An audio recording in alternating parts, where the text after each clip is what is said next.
a discussion of what I think is one of the major issues facing our country. If we can close the door there, that would be great. I think most people are aware that for the last 40 years, the middle class of our country has been in decline. That in Vermont and all over this country, we have people working 2 or 3 jobs. We have people working 50, 60, 70 hours a week just to put food on the table, just to make sure that their families can live with a modicum of dignity. And the reason for all of that is that wages in the United States of America are just too low. And the time is long overdue for us to raise the minimum wage, which is now at the federal level $7.25 an hour, which I think under any definition is a starvation wage. We have got to raise the minimum wage to a living wage, and what we are here today to say is that living wage is $15 an hour.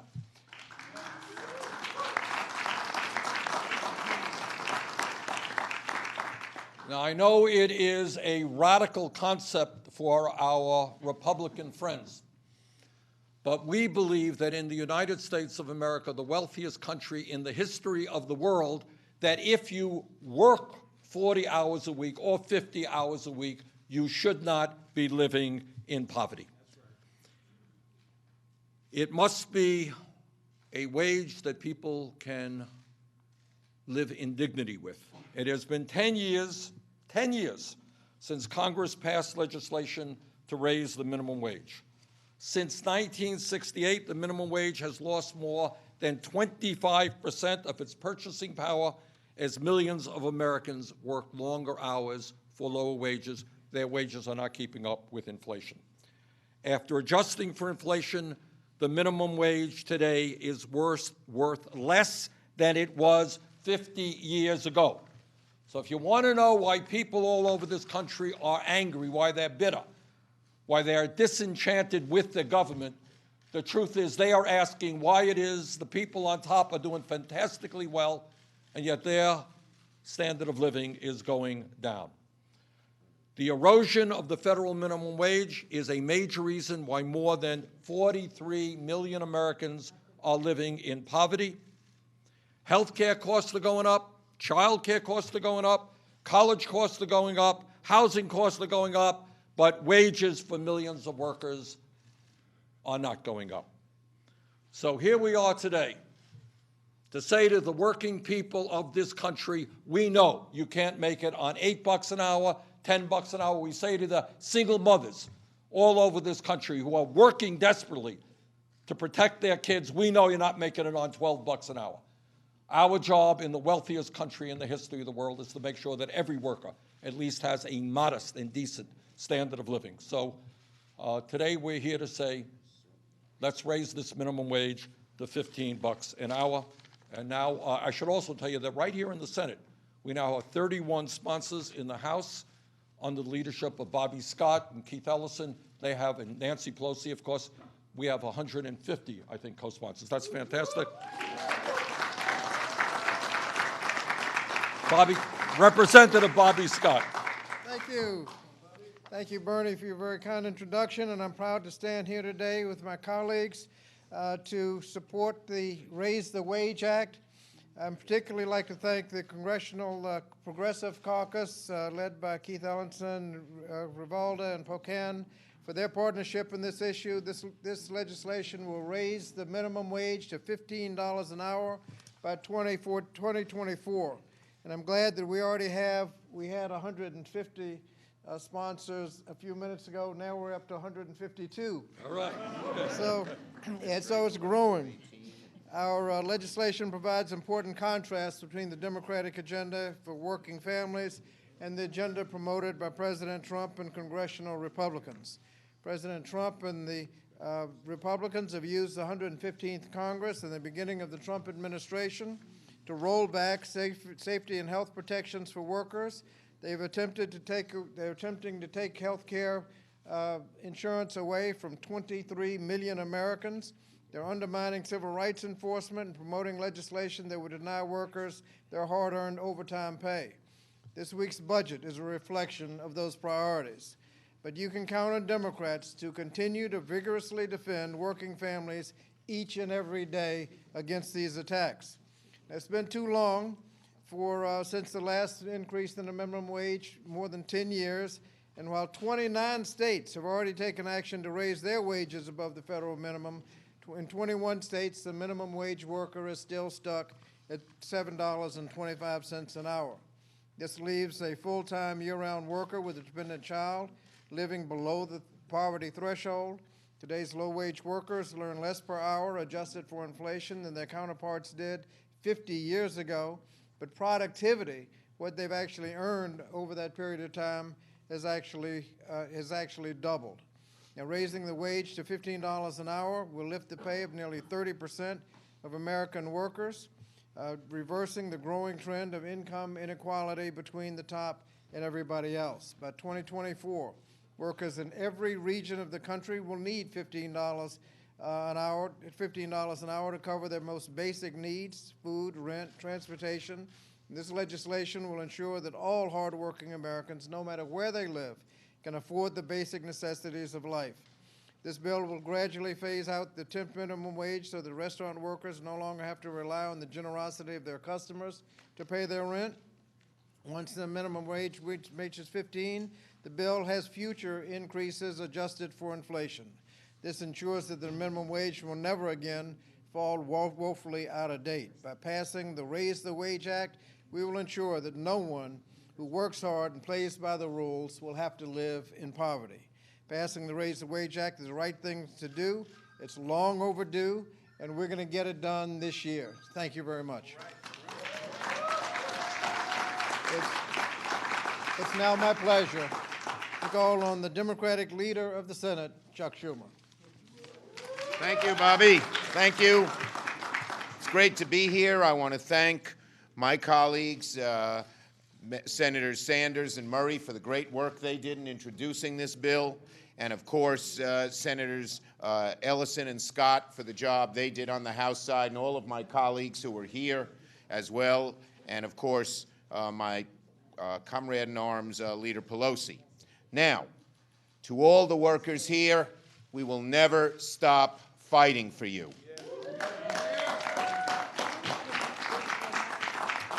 Now, today marks the day, 10 years, since the last time the federal government raised the minimum wage. 10 years. Costs have gone up.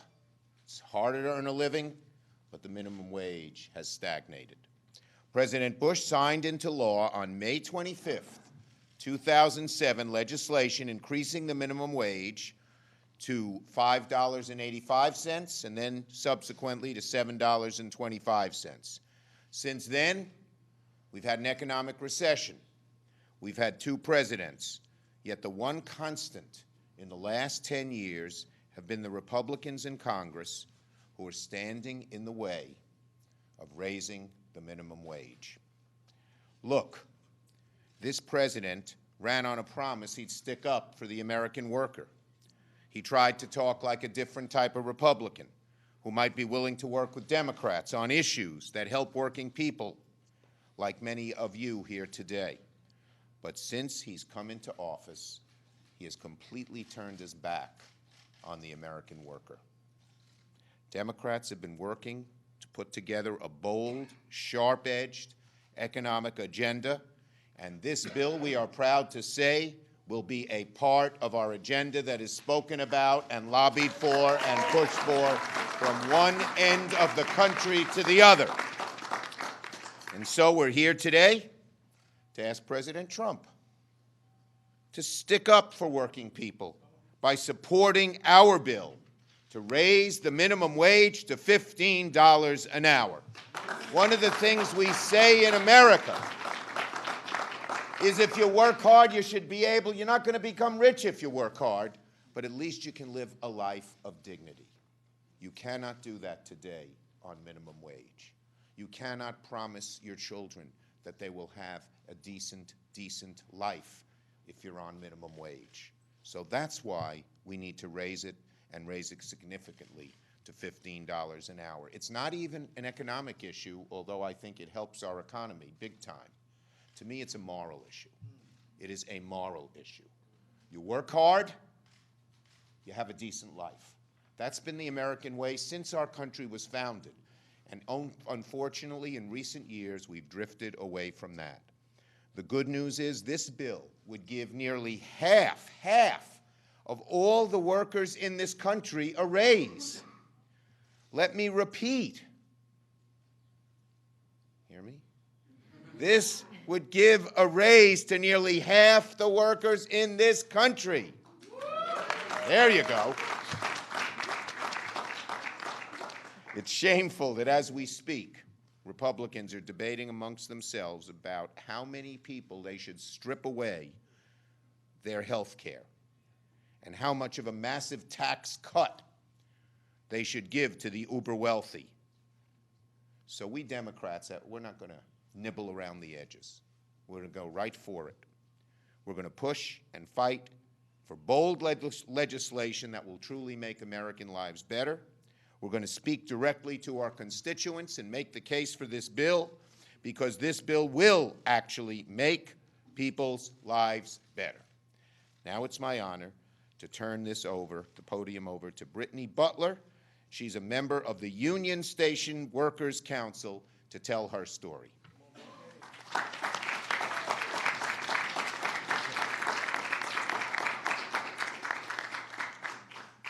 Good morning.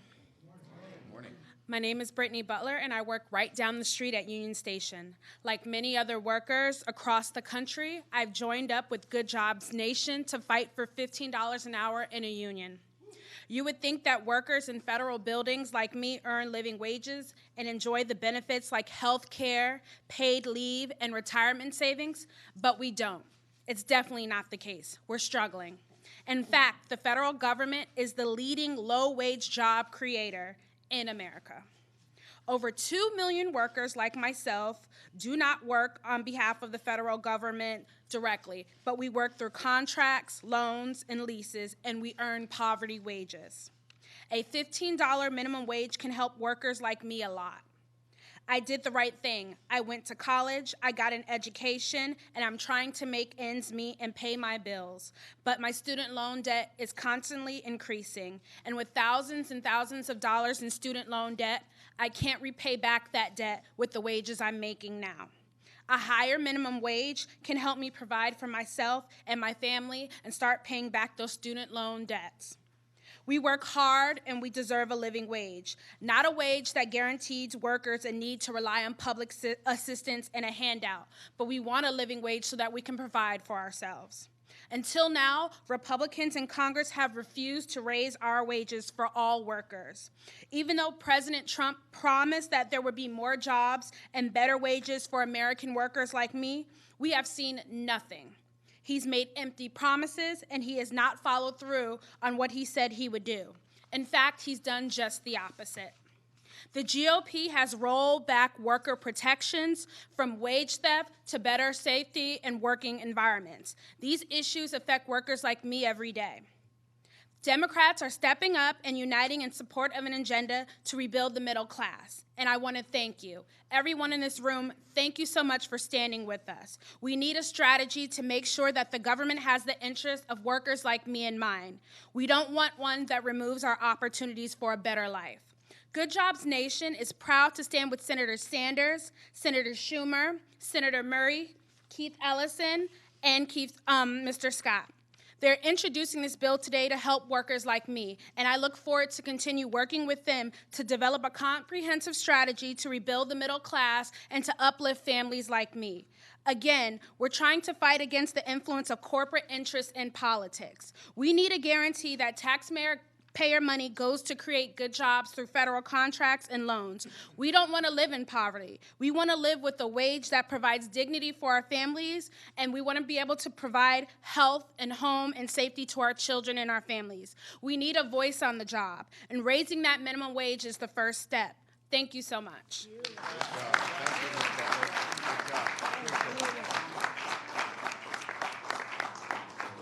Thank you, Brittany, for bringing your testimony to bear on this important subject.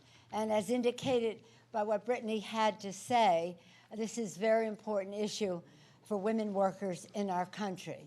Nearly 2/3 of those who make the minimum wage are women. And as with Brittany in her case, some of them are raising their families and making sacrifices so that there can be higher profits for corporate America. This is an ossifying of the Gilded Age, the exploitation of workers for the benefit of profits for the few at the expense of the many. Yes, I was Speaker when we passed the minimum wage 10 years ago. Today, we were very proud of it. It was signed today, but we passed it in the first day that we came into office. Mr. Hoyer, our distinguished whip, is here. He knows that in the first 100 hours, we promised to the American people that if elected, we would raise the minimum wage, and we did. And we got to this point. We could only go this far with a Republican president, but we raised the minimum wage. And this day, after we passed the bill, we went out and had a rally on the lawn out here, and Senator Kennedy was so much a part of it, said as soon as we were finished, he said, you know what we have to do now? So what? He said, we have to raise the minimum wage. Because he knew right then and there that 7.25, which is the eventual increase, was not enough. I'm very honored to join the fight for 15. This is a living wage. It's very important. We're proud of what we've done in California. I know that distinguished Senator Murray is proud of Washington State, but we want that to happen in the whole country. It's important for families, for moms. Some moms have to have 2 jobs, and they have 2 jobs that deprives them of the opportunity to mentor their children. So this is about, if we have family values, we must raise the minimum wage. If we care about the growth of our economy, just forgetting individuals, we can't, but if you just put it in terms of the economy will never grow to the extent that it must unless we put purchasing power into the hands of America's working families. So this increase in the minimum wage is the biggest stimulus that we can give to our economy. People will consume, they will inject demand into the economy, they will create jobs. It's good for the economy, it reduces the deficit. Most importantly, the impact it has in the lives of people so they can reach their aspirations, raise their families, and not live in a country that says, if you work hard, play by the rules, work full time, you live below the poverty line. You live before the poverty. That's just not right. So let's all join the fight for 15, and I'll tell you one thing for sure. We win the election in the first 100 hours, we will pass a $15 minimum wage.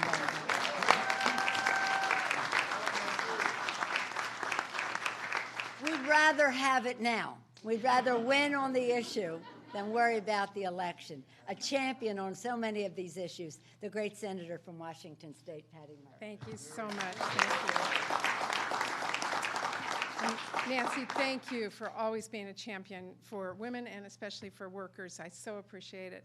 It's an honor to be here with you and Senator Sanders and Representative Ellison and Scott, all of our colleagues who are here today to fight to raise the minimum wage.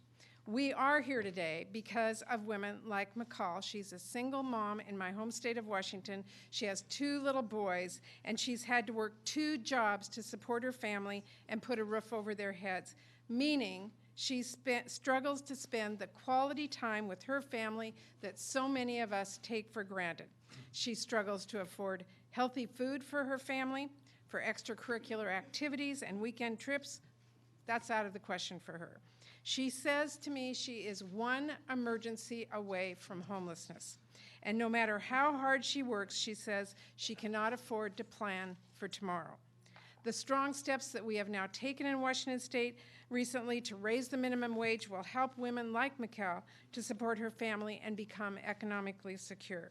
But her story is one of so many. There are millions of women and men across the country who are unable to support their families earning the current minimum wage. Now, President Trump made a lot of promises to workers on the campaign trail, but instead of fighting for workers and bringing good-paying jobs back to communities, he has spent his first few months in office undermining the protections that our workers rely on, and putting forward policies that make it harder for families to become economically secure. That is simply the wrong direction for our country. Providing workers, and particularly millions of women who are supporting their families, with economic security is the first of many steps to fight back against President Trump's anti-worker, anti-woman vision for our country. So I'm very proud to be here today with all of our colleagues to introduce the Raise the Wage Act today to gradually raise the minimum wage in our country to $15 an hour. Under this bill, 23 million women in our country will get a raise, including 43% of Black working women and 38% of Hispanic working women.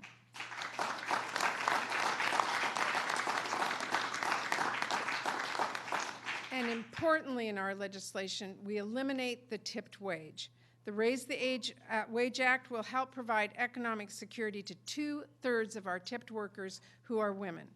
So raising the minimum wage, as others have said, will provide greater economic opportunity for millions of workers, including those with disabilities, and help them transition out of poverty and begin earning a fair wage. I've seen it work in my home state of Washington and across the country, and our country is strongest when its workers and families are strong.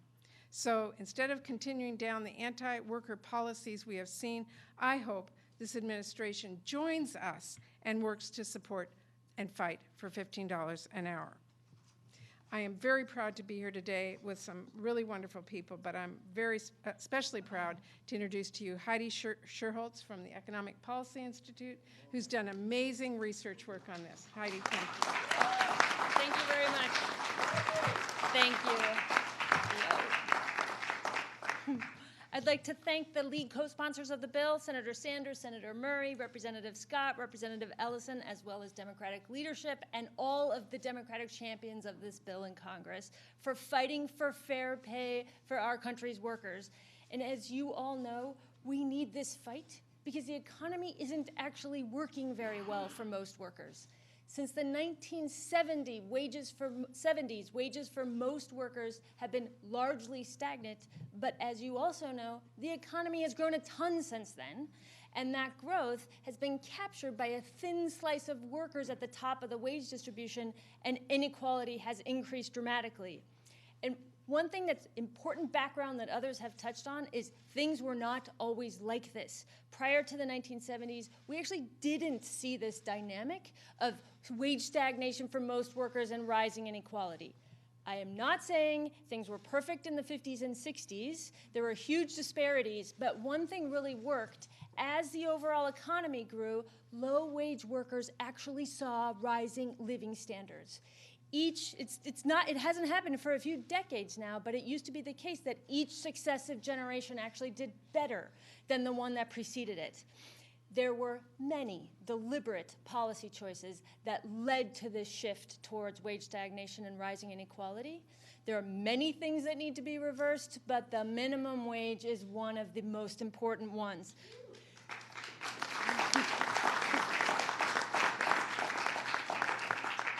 The real value of the minimum wage is 25% below where it was in real terms in the late 60s, but productivity has grown a ton since then. We can afford to pay minimum wage workers more than what their counterparts earned a half century ago. Raising the minimum wage to $15 by 2024 would raise wages for tens of millions of workers, and then further, it would actually be good for the economy because those workers are very likely to spend that money. And the key stat that I think is most useful for driving this home that shows that this increase is both well-targeted and that the money will be spent is that as a result of this increase, nearly 1 in 4 kids would see at least one parent get a raise. This bill is good for the economy. It will help generate a stronger, fairer economy. It's very smart economic policy, and I'm delighted to be a part of the introduction. And I would now like to introduce Minority Whip Steny Hoyer.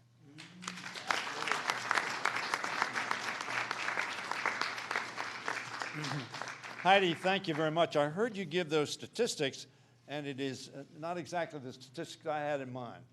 Because I think, Heidi, in 1968, the minimum wage was 52% what it is today, 52% higher than it is today. In other words, said in another way, what if you'd told a worker 50 years ago, 1968, you stay working and your purchasing power will reduce 52% over the next 50 years. Think how angry you would be. Think how frustrated you would be. Think of the anxiety that you would have. I introduced an increase in the minimum wage in 2006 in the Labor Health Bill. It was adopted in committee, much to the surprise of our Republican friends, but we got enough Republicans, we were in the minority, to pass that. It was in the Labor Health Bill. The Labor Health Bill was never brought to the floor that year because they were afraid it would pass on the floor. We need to pass this bill. Senator, thank you for leading. Senator Murray, thank you for leading this. Senator Scott and Ellison. I thought maybe they'd left our house. I didn't know what had happened there, but let me say that Bobby Scott and Keith Ellison have been two of the strongest advocates, indefatigable, always focused on making sure that we pay people to work, not do as the Soviets did, expect people to work and pretend to pay them, but to pay them. To pay them a wage that in a free market they could support their children. Don Norquist was just pointing out that the minimum wage now, if you work the minimum wage now, under the Republican Affordable Health, not affordable, they struck affordable, American Health Care Act, you'd have to work all year just to pay for your health insurance. Think of that. We need to pass this bill. We ought to pass it this Congress. We're certainly going to press that it be passed now. In the most robust economic recovery in our history, we've created millions of jobs and brought our economy back from recession. But the minimum wage has remained the same. Wages have not risen to keep pace. Americans are working 2, 3 jobs just to make ends meet. You talked a lot about that. The federal minimum wage hasn't been raised in 8 years and help ensure those who work full-time can make it in America. I have an agenda that I call Make It in America. Making it in America means that if you work hard and play by the rules, as Bill Clinton said and Nancy Pelosi just repeated, that you will be able to support yourself and your family. In addition to raising the federal minimum wage to $15 an hour, our bill would phase out Section 14C of the Fair Labor Standards Act. That provision, which is helpful in bringing people with disabilities into the workplace at a time when employers were inclined not to hire them, is in need of change. John, you know that.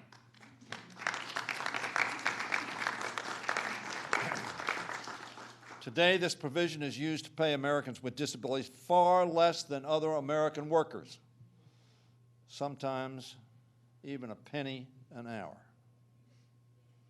That's not right. That's not moral. That's not the American way.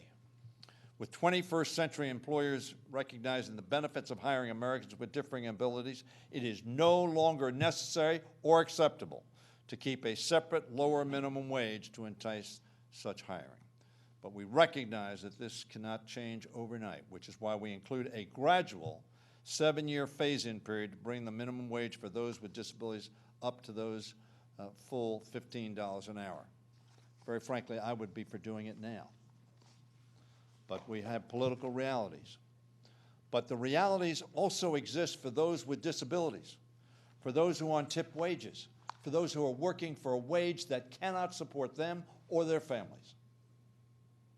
The reality in America must be, if you work hard, you can make it in America. And I particularly want to thank Keith Ellison. Keith Ellison, for contract workers with the federal government, has been a champion, has been a strong, dedicated voice to say that the United States government and those who contract with the United States government ought not to be a bad example. They ought to be the best example. And we hope that happens. Thank you, Keith Ellison. Thank you, Bernie Sanders. Thank you, Bobby Scott. So first, I just want to say what an honor to be here amongst, I think, some of the coolest darn leaders this country has ever seen. So big round of applause to everybody here. And thank you guys all for coming out and making this media worthy. We need some positive media this day and age. I'm Michael Astoria, co-founder and CEO of a company called And Pizza. We are thank you. We are a collective of 21 fast casual pizza shops built on the strength and unity of our living wage paid tribe members, our employees. Jason's here to represent the tribe. Thank you for coming out. Since our founding 5 years ago, just 10 blocks from this building, we've grown rapidly in Washington, D.C., in Virginia, in Maryland, in Pennsylvania, and we'll soon be opening up one of many pizza shops in New York City.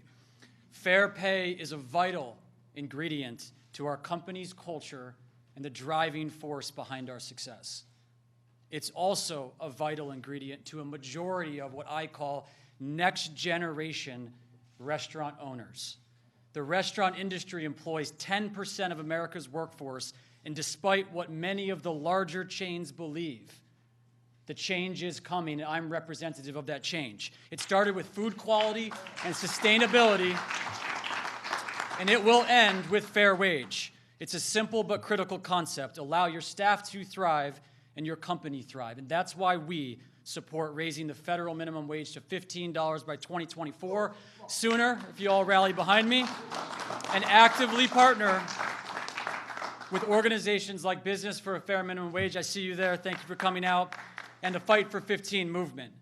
Consumers are smart and getting smarter. They have access to information they've never had before. Every purchasing decision now is seen as a statement of self, like the clothing we wear and the music that we listen to, which makes conversation around fair wage more important now than ever. Dollars are shifting to businesses that are there to serve the community and its people, not the other way around. And when you are for the people, I can tell you the people are for you. Our 150% year-over-year growth, best-in-class profitability proves our philosophy is both good for our people and good for our shareholders. Our symbol, an ampersand, why And Pizza? Because that symbol stands for unity, inclusion, and connectedness. We stand together as one tribe, we pay a living wage, we listen, we respect, and we are better for it. It's time for business owners and government to do the same. When we raise the wage, we raise up our cities, and we raise up our entire country. Thank you.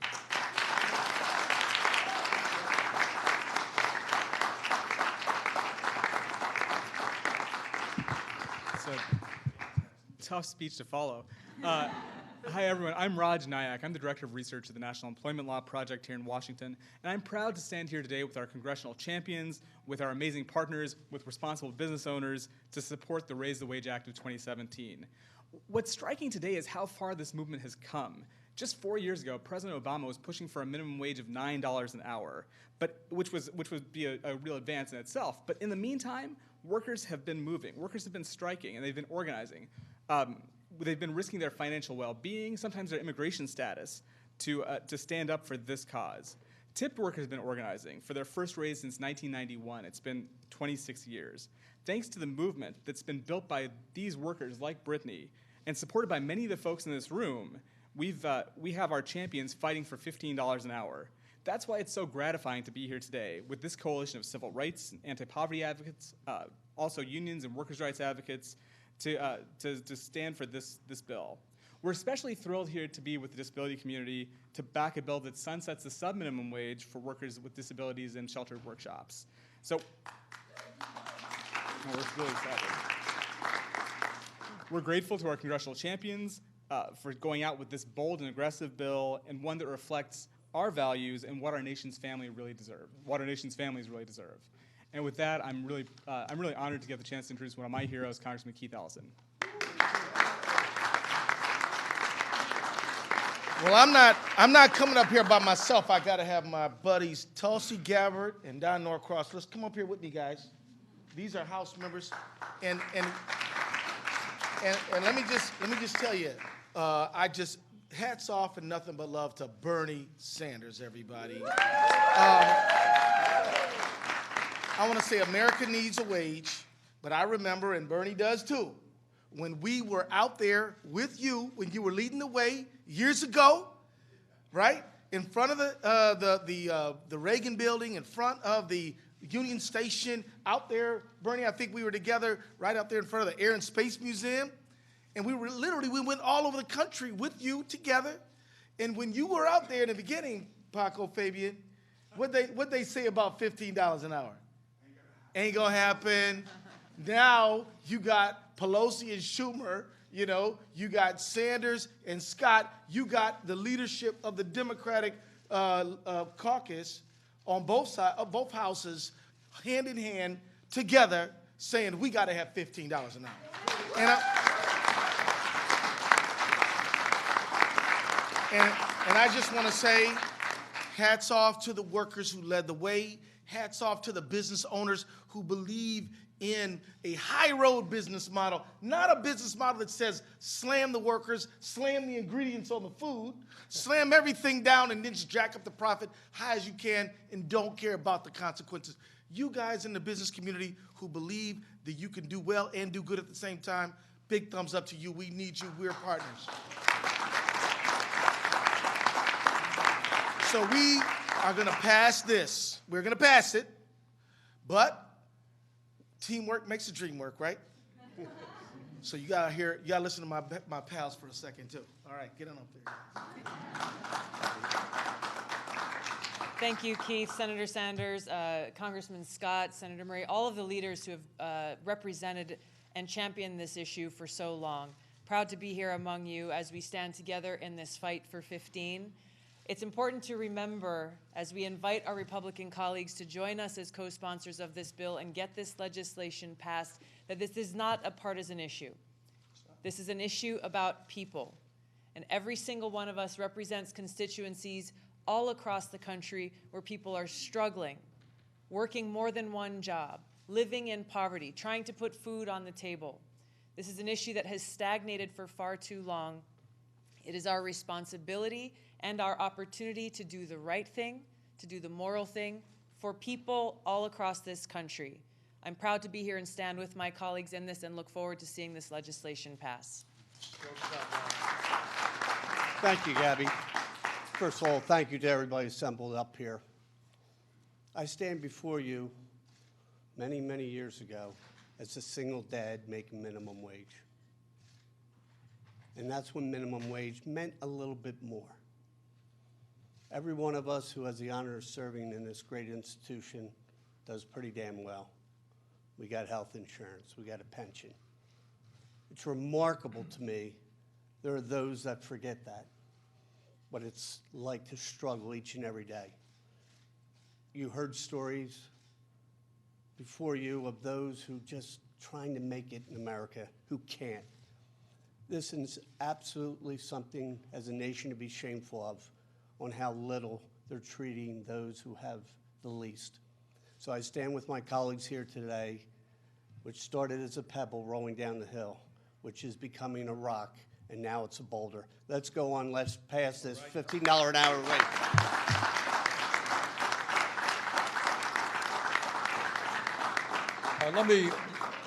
Let me thank everybody who has spoken. Let me thank the workers who have led this fight. We thank you very much.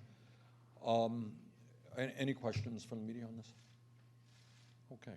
All right, on to victory. Let's do it. Thank you. Way to go, Bernie.